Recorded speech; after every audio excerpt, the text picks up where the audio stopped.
اللہ رب العالمین عطا کرتا ہے، اور جس بندے کے سینے کے اندر یہ کتاب محفوظ ہو جائے، جو اسے حفظ کر لے، قیامت کا دن ہوگا رب ذوالجلال فرمائے گا اے میری کتاب کے حافظ، اے حافظ قرآن، جنت کی سیڑھیاں چڑھتا جا، جہاں تیری والناس ہوگی وہیں تیرا جنت میں مقام ہوگا۔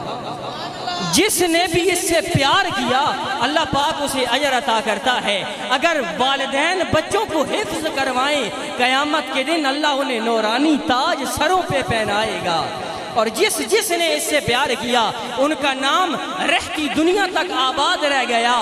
تاریخ گواہ ہے کہ تاریخ کے اندر جس نے بھی اس کتاب سے پیار کیا، پھر لوگوں نے دیکھا بظاہر زندگی کے تمام اثرات ختم ہو جاتے ہیں، دھڑ سے سر جدا ہو جاتا ہے، زندگی ختم ہو جاتی ہے، پھر بھی سر حسین سے قرآن کی تلاوت کی آواز آتی رہتی ہے۔ یہ ہے وہ پیاری کتاب جس کی اتنی فضیلتیں اور برکتیں ملتی ہیں۔ شاعر نے بڑے پیارے انداز میں اپنا تخیل پیش کیا ہے، کہتا ہے لوگوں ملتا ہے سرور کیسے، قرآن پڑھ کے دیکھو، اگر آپ کو سمجھ آئے تو خاموش نہیں رہنا، ضرور سبحان اللہ کہیے گا۔ ملتا ہے سرور کیسے، قرآن پڑھ کے دیکھو، شیطان ہوتا ہے دور کیسے، قرآن پڑھ کے دیکھو، اور اے کاشانہ آفاق میں بے چین بسنے والوں لذت ملے گی ضرور، قرآن پڑھ کے دیکھو، اور گر آقا کو منا لینے کی آرزو ہے، ارے راضی ہو جائیں گے حضور، قرآن پڑھ کے دیکھو۔ بابا سے بلند کہہ دیجئے سبحان اللہ۔ گر آقا کو منا لینے کی آرزو ہے، راضی ہو جائیں گے حضور، قرآن پڑھ کے دیکھو۔ کہ پوری دنیا کے اندر اللہ کے پیارے محبوب علیہ السلام کی مثال نظر نہیں آتی۔ ہمارا یہ عقیدہ ہے، ہاتھ بلند کر کہہ دیجئے الحمدللہ، ماشاءاللہ، یہ ہمارا عقیدہ ہے کہ پوری کی پوری کائنات مل کر ایک پلڑے میں آ جائے پھر بھی ہمارے نبی کا جواب نہیں بن سکتی۔ شاعر نے اسی بات کو بڑے ہی خوبصورت انداز میں بیان کیا ہے، آپ نے توجہ کرنی ہے۔ شاعر کہتا ہے نہیں خلق حق میں مثال محمد، خلق کہتے ہیں اللہ کی تخلیق کردہ مخلوق کو، نہیں خلق حق میں مثال محمد، نہیں خلق حق میں مثال محمد، ضیائے جہاں ہے جمال محمد، نہیں خلق حق میں مثال محمد، ضیائے جہاں ہے جمال محمد، صداقت عدالت سخاوت شجاعت۔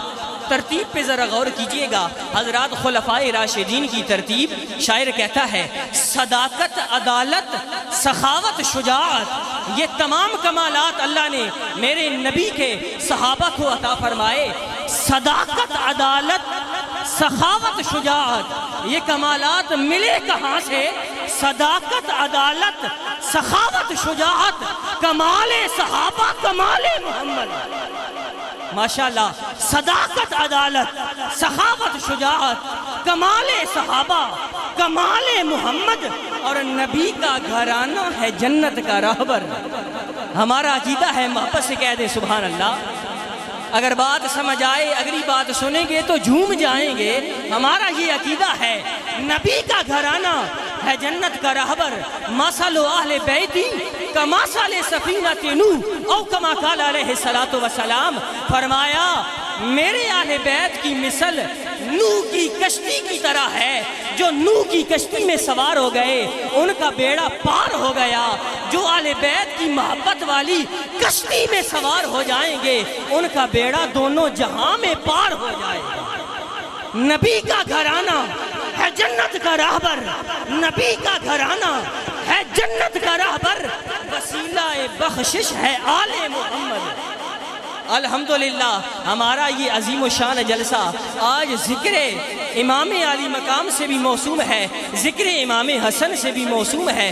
ہمارا عقیدہ ہے ان اہل بیت کی محبت ایمان کا حصہ ہے، جس کے دل میں اہل بیت کی محبت ہوگی اس کا بیڑا پار ہو جائے گا۔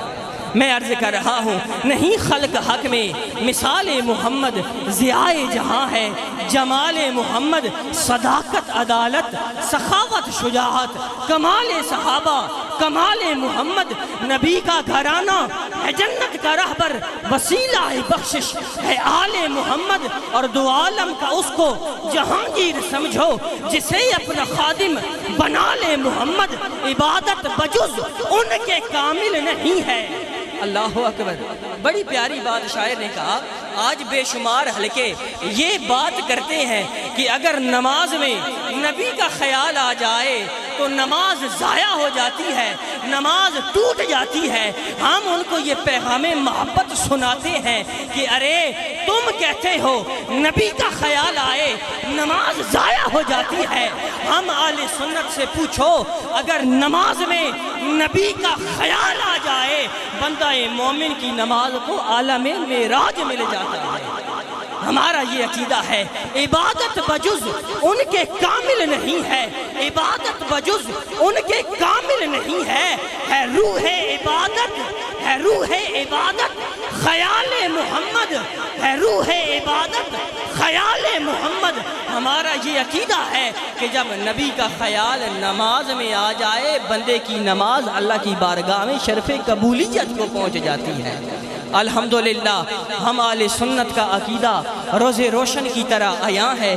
اللہ رب العالمین ہمیں اس عقیدے پر عمل پیرا ہونے کی توفیق عطا فرمائے، کار بند ہونے کی توفیق عطا فرمائے۔ احباب ذی وقار، ایک سادہ سی مثال عرض کر کے آگے چل رہا ہوں۔ نبی مکرم علیہ السلام کا مثال پوری دنیا میں نہیں ہے، حتیٰ کہ سنیے ایک بڑا ہی پیارا نقطہ علماء نے عرض کیا، فرمایا جس جگہ پر میرے اور آپ کے کریم آقا آرام فرما رہے ہیں، مکین گنبد خضرا جس زمین کے حصے پر آرام فرما رہے ہیں، علامہ خفاجی لکھتے ہیں وہ زمین کا ٹکڑا اتنا اعلیٰ ہے کہ اللہ پاک نے کعبۃ اللہ سے بھی اسے زیادہ مقام عطا فرمایا ہے۔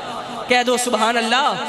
جس جگہ میرے اور آپ کے کریم آقا زمین کے حصے پر آرام کر رہے ہیں، وہاں اللہ رب العالمین نے اس زمین کے ٹکڑے کو کعبۃ اللہ سے بھی زیادہ فضیلت عطا کر دی ہے۔ ارے میں نے کہا نبی کا جسم زمین سے خارج ہے، وہ زمین کا حصہ جو نبی کے جسم سے مس کر رہا ہے، نبی کے جسم کا حصہ، بولیے نبی کے جسم کا حصہ نہیں ہے، خارج ہے زمین حضور کے جسم سے۔